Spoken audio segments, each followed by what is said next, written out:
Un misterioso fugitivo se refugia en una isla desierta, pero cuando llegan unos extraños turistas, nos damos cuenta que estamos entre los límites de lo real y lo irreal. La obra que Jorge Luis Borges catalogó como perfecta, La invención de Morel, de Adolfo Bioy Casares. Bienvenidos a este episodio de Bibliotequeando, les habla su anfitrión Ricardo Lugo. Gracias por escuchar este podcast que resume y discute libros. Si quieres seguir aprendiendo aún más a través de la lectura, puedes suscribirte al canal de YouTube, seguirme en las redes @bibliotequeando, también suscribirse al blog donde analizo y resumo libros y ponerle como siempre 5 estrellas al podcast para seguir apoyando este concepto y seguir apoyando la lectura. Hoy les traigo La invención de Morel, escrita en 1940 por el escritor argentino Adolfo Bioy Casares. Es uno de mis cuentos preferidos, debates de estos filosóficos al estilo de Jorge Luis Borges, de pensamientos literarios, un experimento, mejor dicho, de pensamiento literario. Y creo que en parte hay mucho que Bioy Casares toma de Borges, porque los dos eran muy amigos, muy cercanos. Por eso que Borges hace el prólogo de esta obra, y es una obra que tiene mucha influencia, o tuvo en su época mucha influencia en la cultura, digamos la cultura artística, la cultura, hasta la misma cultura pop. Si recuerdan la serie Lost, una de las series más vistas de la historia, los creadores de esa serie se inspiraron en parte en esta obra. No es que Lost cuenta lo que sucede en este libro, pero hay elementos filosóficos y conceptuales de la misma. Hay una escena en Lost que sale Sawyer, si recuerdan a Sawyer, uno de los personajes principales de esta serie. Él siempre se la pasaba leyendo. Y en uno de los primeros episodios de la primera temporada, él está sentado, no en la isla, sino está recordando cosas que sucedieron en tierra firme, y está leyendo un libro. Y en términos modernos, esa imagen de él leyendo un libro se fue viral hace ya 20 años de esa serie, y la gente empezó a tratar de descifrar en los mensajes de MSN, mensajes de MySpace, qué libro estaba leyendo Sawyer. Y por supuesto el libro era La invención de Morel. Los creadores eran fanáticos, son fanáticos de este cuento, y en honor a que este cuento les ayudó a desarrollar la creatividad necesaria para crear la serie, ellos colocan a este personaje leyendo el libro. Pero dando un poco de contexto al autor antes de comenzar con el resumen, Bioy Casares, argentino, nace en 1914, muere en el 99. Eventualmente en 1932, bastante joven, él conoce a Jorge Luis Borges y entablan una amistad personal, pero mucho más importante, profesional, de por vida para nosotros como lectores, porque ellos terminan escribiendo muchas obras en colaboración. Utilizaron varios seudónimos, C.E. Lynch, B. Suárez Lynch, pero el más conocido de todos fue H. Bustos Domecq. Ese libro, hay varios cuentos, una colección de cuentos de H. Bustos Domecq, que en verdad son Jorge Luis Borges y Adolfo Bioy Casares escribiendo en conjunto. El estilo de Bioy Casares era literatura fantástica, y este cuento no va a ser la excepción, pero él creía que la misión de un escritor, en el siglo XX específicamente, era reaccionar contra esta expansión que había en la época de las novelas realistas y muy psicológicas del siglo XIX y principios del siglo XX. Estaban representando mucho la experiencia interna del ser humano y eran obras demasiado extensas para su gusto, muy voluminosas, una historia muy condensada, y en los círculos literarios había que tener una obra de ese estilo para poder decir que era la máxima expresión del género. Él toma un camino diferente. Él se inspira más en la aventura, en el misterio, en la ciencia ficción de distintos escritores como Robert Louis Stevenson, Chesterton, Edgar Allan Poe. Mantiene todo un poco más condensado. Al mismo tiempo te habla de metafísica, suspenso, filosofía, especula mucho. Su estilo, yo lo disfruto bastante, recomiendo que lo lean. En el 90, unos 9 años antes del fallecer, le dieron el honor al Premio Miguel de Cervantes, que es por supuesto el máximo galardón de las letras hispanas.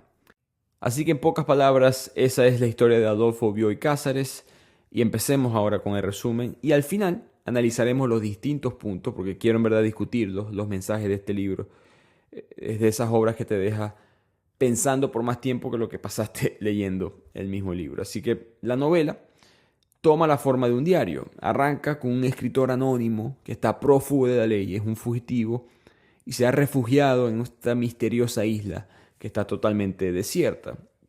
El escritor, él espera que este diario sirva de base para una novela, o al menos para ayudarlo a mantenerse cuerdo, porque él está solo en esta isla. Él sabía que estaba abandonada, por eso decidió ir a esta isla desierta. Él escapó desde Caracas, en Venezuela, por supuesto, y en el diario nos cuenta que él quiere escribir algunos libros en caso de que él sobreviva a esto, y uno de los temas que él quiere discutir es la inmortalidad. Él dice que la ciencia no ha conseguido la inmortalidad porque está insistiendo en mantener vivo el cuerpo, en lugar de enfocarse en lo que importa, que es la conciencia. Y se nos dirige a nosotros como los lectores de su diario, explicando que él promete ser exacto y honesto en todas las apreciaciones, en todos los registros de los fenómenos que él está presenciando en esta isla. Él nos explica ahora en el diario por qué es que él decidió venir a esta isla remota y es porque los visitantes recientes, las últimas personas que visitaron la isla, todos contrayeron una enfermedad misteriosa cuyos síntomas se parecen mucho a los del envenenamiento por radiación. Por lo mismo, él considera que las autoridades no van a venir a buscarlo en esta peligrosa y remota isla. El escritor empieza a explorar la misma, empieza a investigar y encuentra varios edificios muy grandes que alguna vez fueron elegantes, incluidos uno muy monumental que lo llama el museo. Estaba iluminado, tenía energía eléctrica, pero él no sabía exactamente de dónde sacaba la energía eléctrica este edificio. También hay una capilla, hay una piscina, pero está toda abandonada, tiene culebras, sapos, animales, agua estancada. Empieza a investigar mucho más este lugar, específicamente el museo, y descubre que su sótano está sellado. Decide hacer en este cuarto un agujero en la pared, y en la pared él ve que hay una sala de máquinas. Unas máquinas que están por ahora inactivas. No descubre cómo es que estas máquinas funcionan. No era su fuerte, no se siente culto en este aspecto. Pero continúa investigando el museo y sus alrededores y siente, y nosotros como lectores sentimos una sensación de misterio, de que hay algo más aquí que no ha sido resuelto todavía. Pasan varios meses, él pasa días viviendo en este museo, viviendo en otras partes de la isla, y la soledad poco a poco le empieza a afectar, comienza a amenazar la cordura de nuestro escritor, hasta que un día él se queda dormido y lo despierta el sonido de música, gritos humanos, y él nunca se dio cuenta que había un barco, un avión, un dirigible, algo cerca para insinuar que alguien había llegado a la isla. Pero habían definitivamente personas en el museo específicamente. Él sube por la colina y se da cuenta que hay un grupo de vacacionistas muy despreocupados, relajados, bailando, con ropa extraña, paseando y hasta bañándose en la piscina. Se da cuenta de que por alguna razón extraña están todos tocando las mismas dos canciones una y otra vez, están bailando las mismas canciones. Parece muy repetitivo todo el proceso. El escritor se siente aliviado al menos de tener compañía, el fugitivo, de todos estos meses solo en una isla, pero al mismo tiempo él es un fugitivo. Él teme que si contacta con ellos, su presencia en la isla pueda llegar a alertar a las autoridades venezolanas. Así que decide esconderse en los barrancos de la isla, en las zonas inferiores de la misma, y simplemente decide observar a estos vacacionistas que constantemente están bailando, paseando o bañándose. Algo peligroso, ya que él está ahora en la parte más baja de la isla y la marea lo podía alcanzar. El museo estaba como en una colina, en lo más alto, estaba protegido. Eventualmente nuestro escritor, nuestro fugitivo, empieza a desarrollar la hipótesis de que quizás estos visitantes son parte de un complot para atraparlo. Antes de continuar con este episodio, quería anunciarles algo que me da mucha emoción, que es que siempre he querido tener estas conversaciones sobre los libros, literatura, filosofía, historia con ustedes. Por lo tanto, que tienen tiempo pidiéndomelo, he decidido empezar este club de lectura de Bibliotequeando. Vamos a reunirnos una vez al mes, virtualmente, por supuesto. La idea es que todos nosotros, conmigo, podamos conversar todos estos temas. No van a ser una cantidad excesiva de gente al mismo tiempo, porque si no pierde la dinámica. La idea es que todos podamos participar, así que si se necesitan hacer más de una sola reunión al mes para que podamos dividirnos en grupos, lo haremos. Pero esto va a ser un beneficio exclusivamente para los miembros de Patreon. Pueden unirse a Patreon, donde tendrán además un episodio exclusivo adicional al mes y también artículos y otros beneficios dentro de Bibliotequeando. El link lo pueden conseguir en la descripción de este episodio, descripción del podcast.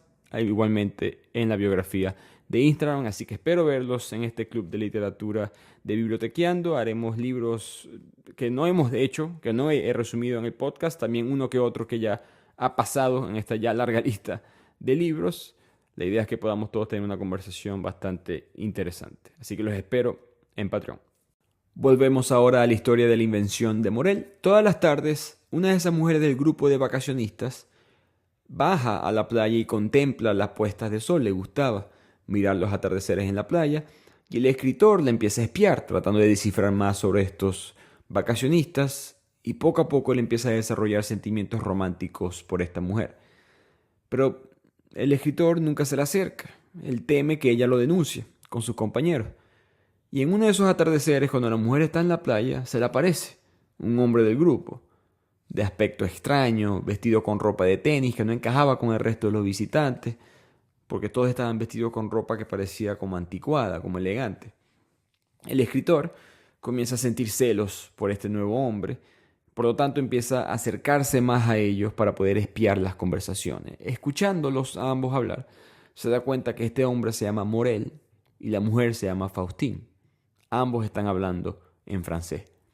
Morel es en honor, el nombre Morel es en honor a H. G. Wells, el libro de la isla del Dr. Morel. Más adelante veremos la conexión entre ese libro y este. Pero finalmente el escritor no puede resistirse más, escuchándolos a ambos, le dan celos y decide eventualmente acercarse a Faustine cuando ella está sola, pero ella lo ignora, como si él no existiera por completo, lo que él interpreta como indiferencia o hasta desprecio. Por lo tanto, ahora nuestro escritor decide intentar hablar con los demás visitantes de esta isla, incluyéndolo a Morel, pero obtiene siempre el mismo resultado: total indiferencia.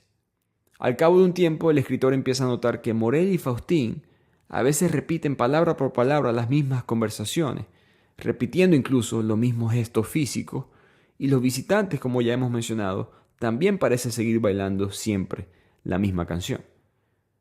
Nuestro escritor decide que qué predecible es el ser humano, pero al mismo tiempo considera que quizás la soledad en la isla ya le está pasando factura y está perdiendo la cordura.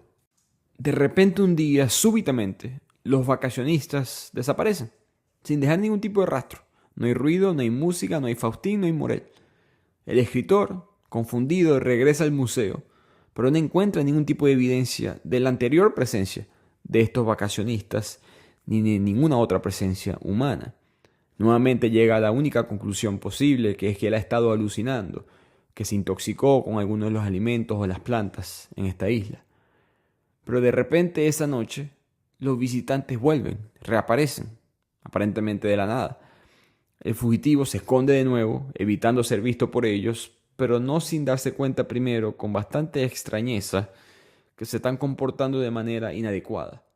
Están haciendo ejercicios en la piscina para entrar en calor, cuando hace un calor insoportable ya en la isla. El acuario de los peces muertos de repente tiene peces vivos. Él mira al cielo, aparecen 2 soles, hay 2 lunas. Un libro que él había retirado de la biblioteca está de nuevo en esa biblioteca sin que su ejemplar desaparezca. El agujero que él había hecho en la pared al principio de esta historia desapareció. Todo parece sobrenatural, todo parece una alucinación en vida. Pero aún así, él continúa espiando, es su único entretenimiento, sea realidad o sea ficción.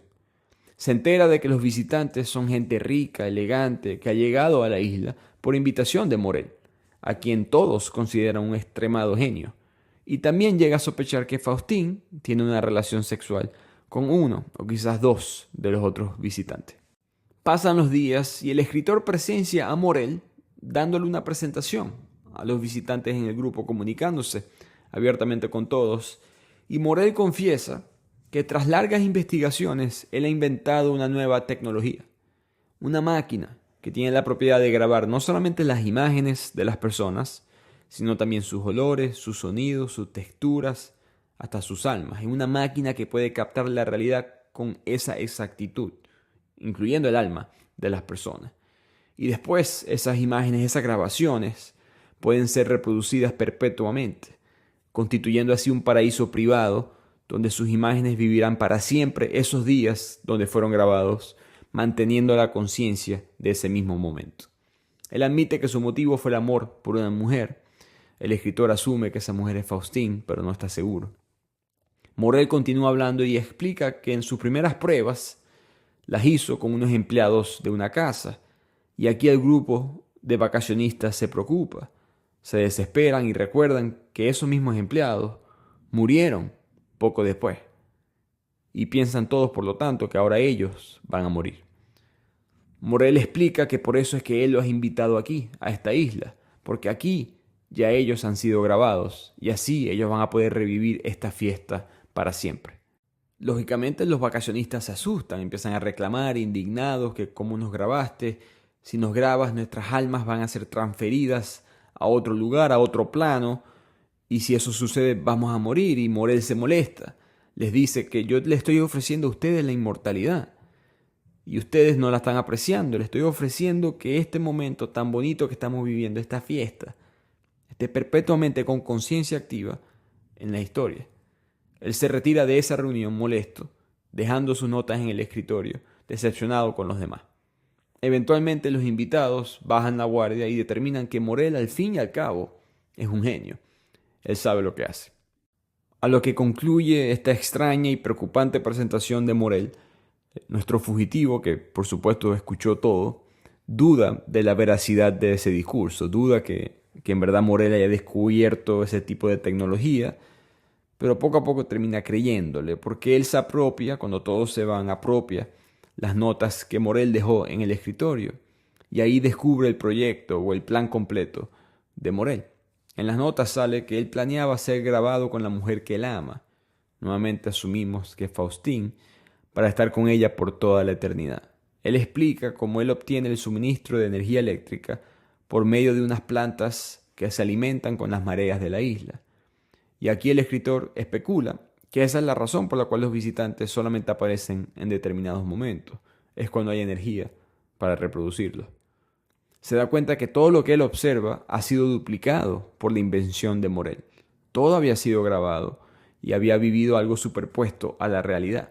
Los dos soles, las dos lunas, todo uno era real, otro era la grabación. El mismo museo, cuando él partió, cuando hizo ese agujero en la pared, se desaparece porque en ese momento él estaba viendo el duplicado del museo que no tenía el hueco en la pared. Al principio nuestro fugitivo, por supuesto, se horroriza ante el experimento de Morel, pero a medida que lo sigue observando a los vacacionistas, él llega a aceptar que la vida de ellos es mejor que la suya. Ellos están eternamente de vacaciones, sin nada que preocuparse, excepto sus propios romances, porque hay muchas insinuaciones en el libro de aventuras sexuales en el grupo. La siguiente vez que los visitantes desaparecen, nuestro fugitivo va al sótano del museo, entra nuevamente por ese agujero que hizo en su primera visita y espera que suba la marea, y ahí confirma que ahí es cuando los motores arrancan. Él no sabe cómo funcionan esas máquinas precisamente, pero entiende que funcionan con la marea. Cuando intenta salir, él descubre que el agujero de la pared ya no está ahí. Ha sido reemplazado por la proyección grabada de esa pared intacta. Empieza a pensar, ¿será que busco a Faustine, a la original? Pero después considera y se da cuenta, ya todos debieron haber muerto. Eventualmente nuestro protagonista consigue salir del sótano y encuentra los planos de las máquinas de Morel. Y decide probar a hacer una grabación. Primero graba flores, después graba hojas, moscas, sapos, y los ve aparecer y ser duplicados exactamente, casi lo que parece ser la vida real. Sin embargo, comete un error. Por un descuido suyo, él grabó su propia mano y se da cuenta que ahora su mano se le ha caído un poco la piel. Eso le revela el misterio.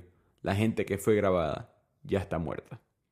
Decide finalmente tomar la decisión de grabarse por completo. De ese modo él va a poder agregar su imagen a la imagen de ella, a la imagen de Faustine, y así estar juntos por siempre. En sus últimos registros, él saluda a su patria, saluda a Venezuela y observa su propio proceso de muerte. Los síntomas son los mismos que se habían registrado en los fallecidos por la supuesta radiación que había cubierto esa isla, y acaba dirigiéndose al futuro lector, a nosotros, esperando que su diario sea encontrado en un futuro en el cual la tecnología de Morel se haya perfeccionado, y pidiéndole al mundo que se invente una máquina que le permite ingresarlo a él por completo en la conciencia de Faustín. Y con eso se concluye esta historia. Al final nuestro fugitivo estaba viendo la duplicación de las almas, las esencias de estas personas en otro plano. Por eso que Faustina lo ignoraba. Él no existía en el plano de ella. Y por esto que al final el fugitivo elige la eternidad de una ficción, porque en esa ficción el protagonista de la historia va a ser el amor entre él y Faustina, en lugar de la realidad deprimente, donde él simplemente es un hombre, un fugitivo, solo en una isla, enamorado de una mujer que ya está muerta. ¿Y cuál es el significado de todo esto? ¿Cuáles son los temas, los símbolos de esta historia? Vamos a ir uno por uno, por los cuales yo considero lo más importante de esta obra. Primero quiero mencionar el concepto de la inmortalidad. La idea de que el alma, y hay una relación entre el alma y lo inmortal, es algo muy central en esta novela. Desde el principio, recordemos que nuestro fugitivo está hablando de que él quiere escribir un libro y que siempre le ha interesado este tema de la inmortalidad, que la ciencia se enfoca demasiado en el cuerpo y no en la conciencia. ¿No? Se puede en verdad extraer nuestra esencia y desplazarla a otro plano. Eso ha sido una idea muy humana a través de la historia. Las antiguas religiones siempre han creído en esto. De hecho, es un pensamiento bastante primitivo, la separación del cuerpo y el alma. ¿No? Que tu cuerpo es simplemente una vía en la cual tú existes, que tú puedes, tu existencia, tu esencia se puede transportar a otro plano. Hoy en día se habla más de cuerpo y mente, pero la religión siempre ha hablado de eso de una manera u otra. Morel, en la historia, él acaba afirmando que el hecho de que sus imágenes tengan alma puede comprobarse en los efectos que tiene la máquina sobre las personas, los animales, los vegetales. Todos estos elementos físicos tienen su esencia en su momento al ser grabadas y al transferirlas a otro plano, el alma va con ellas. Por lo tanto, el alma se puede llevar la conciencia, se puede llevar. Bioy Cáceres le interesaba muchísimo la tecnología y pienso que él estaba pensando que esto era posible. Hace casi 100 años atrás él sentía que la conciencia era algo que se podía transportar a otro plano de existencia. Segundo, él está también debatiendo o mostrando este debate entre lo real y lo irreal, lo real y lo ficticio. Porque el ser humano tiene la capacidad muy única de otorgarle a lo ficticio más verdad que a la realidad misma. Durante la obra estamos viendo al fugitivo reaccionando a estas imágenes de Faustín sin él saber en verdad que son imágenes de la máquina de Morel. Él se está sintiendo enamorado. El sentimiento es verdad, él lo siente, pero todo proviene de una mentira. Y eso me recordó mucho a un estudio que todavía me perturba. Esto fue en algún lado de Sudamérica, no recuerdo dónde precisamente, pero recuerdo los detalles del estudio, que había un pájaro, una especie de pájaro, que estaba en peligro de extinción. Y estaban tratando de analizar por qué estaba en peligro de extinción. Mucha gente pensaba que era la caza, distintas prácticas industriales, y eso era un factor, pero principalmente el problema era que el pájaro, esa raza de pájaro, el macho, el hombre, sale a cazar. Y la mujer se queda, el pájaro femenino se queda poniendo huevos o cuidando a los huevos. Pero el macho es el responsable de buscar la comida. Y la mujer no pone huevos, así funciona esta raza, muy extraño, no pone huevos al menos que el macho esté presente. Al pájaro macho salir a cazar, y sí había caza, y sí habían otras prácticas que estaban dañando el ecosistema de estos pájaros. Si ese pájaro no volvía, no solamente estabas matando un pájaro, estabas matando a ese pájaro, a su pareja y todos los posibles huevos de descendencia que iban a tener. Por lo tanto, los estudiantes de esta universidad, cuyo nombre ni país recuerdo ahorita, me disculpan, decidieron, bueno, vamos a ponerles un pájaro de mentira a estas pájaras femeninas. Vamos a colocarle la esencia del pájaro. Colocaron el olor, plumas falsas, por supuesto, pero para los sentidos del pájaro, para la habilidad intelectual de ese pájaro, ella pensaba que eso era un pájaro de verdad. Y efectivamente, la mujer empezó a colocar huevos y ha aumentado la cantidad de este pájaro. Creo que ya no está en peligro de extinción desde que se empezó a hacer esta práctica. Ok, eso es un pájaro. ¿Y nosotros? Esa es la parte perturbante para mí. ¿Quién quita que tú y yo estamos ahorita enfrente de un espejo cayéndonos a golpes en la frente, pensando que estamos yo grabando un episodio de Bibliotequeando, tú escuchándolo, pues en verdad hay otra realidad totalmente fuera de este plano a la cual no podemos acceder, porque alguien está jugando con nosotros En este caso, Morel es ese alguien. Y nosotros estamos enamorándonos de una mentira como lo hizo el fugitivo en la obra. Entonces cabe preguntarse en relación a esto, ¿qué nivel de realidad habita en esas imágenes? ¿No? El fugitivo se enamoró perdidamente de una de ellas. Una imagen irreal logró producir un efecto real en una persona real. ¿Es eso real? Y esa es una pregunta que se hace la obra. No, uno como lector, a través de toda la historia, uno está dudando y espero haber podido comunicar eso en el resumen. Uno duda de si todo es inventado, que si el fugitivo simplemente está, como él dijo, intoxicado, se volvió loco. ¿Será que ellos están locos? ¿Será que ellos son en verdad un complot para meterlo preso? Hay duda en la obra y creo que esa duda el autor quiere que la manifiestes en estas preguntas un poco más filosóficas. Tercero, y esto es un mensaje más de mi propia interpretación del mundo moderno, creo que el autor fue un profeta con las redes sociales, la realidad virtual, el metaverso, todo este mundo de realidad, entre comillas, realidad digital en el cual vivimos, porque en la isla diseñada por Morel, ya sabemos, esto es un mundo de imágenes que cuestiona y suplanta el mundo real. Nuestro fugitivo está fascinado con las imágenes, seducido por ellas y se vuelve capaz de morir por una de ellas. Ya hablamos de el efecto de algo ficticio en el mundo real. Enamorado de ese fantasma artificial, a nuestro fugitivo no le quedó más nada que unirse a ese mundo ficticio. Él sabe que ese mundo no existe, que no va a ser visto por ninguna persona de la vida real. Es un espectáculo vacío, pero la ficción pudo reemplazar a la realidad. La ficción, creo que mejor dicho, triunfó sobre la realidad. Y eso no es lo que nos sucede hoy en día con el mundo digital. Creamos una personalidad, una marca, una imagen en internet, filtros. Ya hay estudios que muestran adolescentes, jóvenes, adultos de ambos sexos, un poco está afectando más tristemente a las mujeres que a los hombres, pero vemos a personas que ya quieren operarse para simplemente poder verse como la ficción. Quieren verse como los filtros de Snapchat, como se ven en Instagram, como se ven en TikTok, que no es la realidad. Por ende, un mensaje deprimente para mí de esta obra es que esa falsa realidad le va a ganar a la realidad humana. La tecnología en la novela termina mostrándose vencedora. Todos pierden la vida, todos pierden su esencia, en verdad. Lo que hacen es transferir su alma a este mundo, a este plano que no es cierto, no es real. Están siendo seducidos por una fantasía de vivir unas vacaciones eternas con libertinaje y experimentación sexual. Y eso tiene su valor en vida. Pero tratar de pensar que esa es tu realidad y simplemente transferirte a ese mundo va a ser un error. El mundo digital ya nos hace eso de una manera u otra. Y quedamos algunos fugitivos todavía en el mundo. Yo no sé si yo soy parte de ese grupo o no, con Bibliotequeando, pero ¿cuántos quedan en verdad?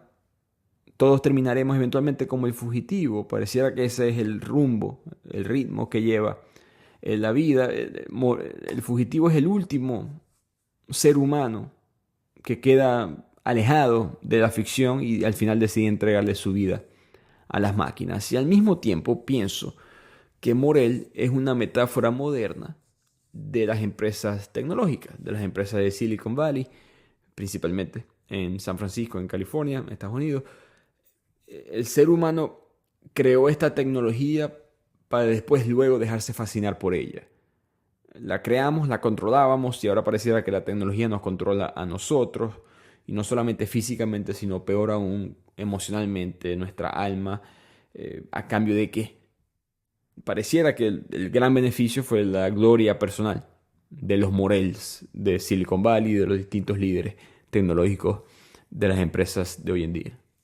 Al mismo tiempo pienso que la isla es una metáfora del mundo moderno. El autor muy inteligentemente o creativamente hace que una isla desierta pueda hacer una alegoría de un mundo gobernado por la tecnología y la virtualidad. En los 1930 quizás la tecnología no es lo que es hoy en día, pero compare 1930 con 1830. Ya el mundo estaba cambiando tecnológicamente y Bioy Cáceres pienso que lo vio. Otro tema, otro punto para mí, mensaje de la obra es la repetición y el valor en la repetición. Que eso nos hace humanos y lo típico nos atrae por alguna razón. Estaba leyendo un libro un poco polémico sobre la ciencia y el autor argumentaba que hay una frase muy equivocada en los intelectuales, en la academia, en la ciencia, que dicen las leyes de la naturaleza. Lo que el autor dice es que en verdad no hay leyes, lo que hay son hábitos, ¿no? Tú y yo no tenemos una ley que nos obliga a procrearnos, a actuar de manera darwinística, ¿no? Todo eso son hábitos.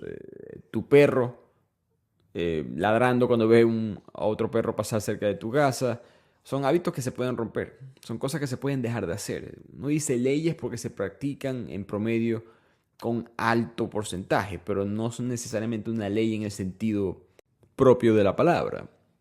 Eso conectado con la obra, bueno, recordemos esa conversación entre Morel y Faustín, la primera, en la cual nuestro fugitivo se da cuenta que hay una decisión, hay una repetición, disculpen, bastante obvia en las conversaciones, en los gestos, los demás vacacionistas que están simplemente bailando las mismas canciones.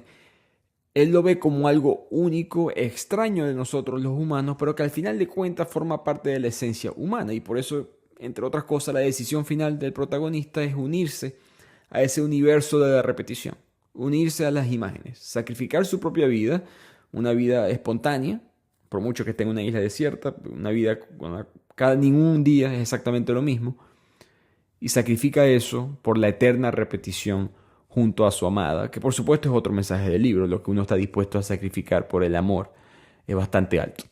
No recuerdo dónde fue que leí alguien definiendo el amor y decía, el autor escribió, el amor no es más nada que la sobreexageración de otra persona. Y creo que eso aplica bastante al fugitivo de esta obra. Otro mensaje a lo Mary Shelley, a lo Frankenstein, para mí también fue los peligros de la ciencia, bastante obvio, ¿no? Los peligros, hoy en día creo, de la inteligencia artificial, estamos creando conciencia, estamos duplicando nuestros conocimientos, nuestra manera de pensar en un algoritmo y los peligros de, como ya mencionamos, de los genios.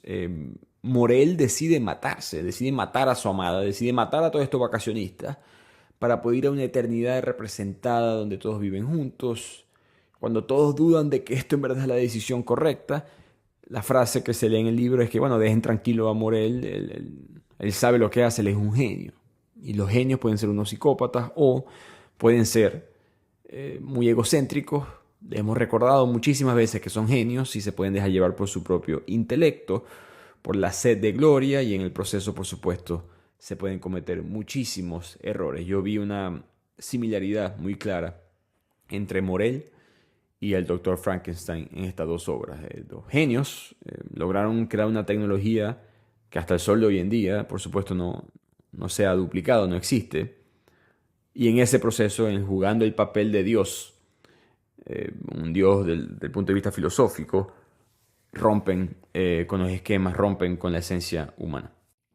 Y antes de que se me olvide, quizás hicieron esta pregunta de, bueno, el autor es argentino, en 1930, escribiendo sobre un protagonista venezolano, como es extraño, y efectivamente el protagonista ha sido determinado como venezolano. Es un libro con muchas alusiones, muchas frases alusivas a Venezuela. Cuando el escritor ve a los vacacionistas bailando, él dice, se están bañando en una pileta como vacacionistas instalados desde hace tiempo en Los Teques. Los Teques, por supuesto, en Venezuela.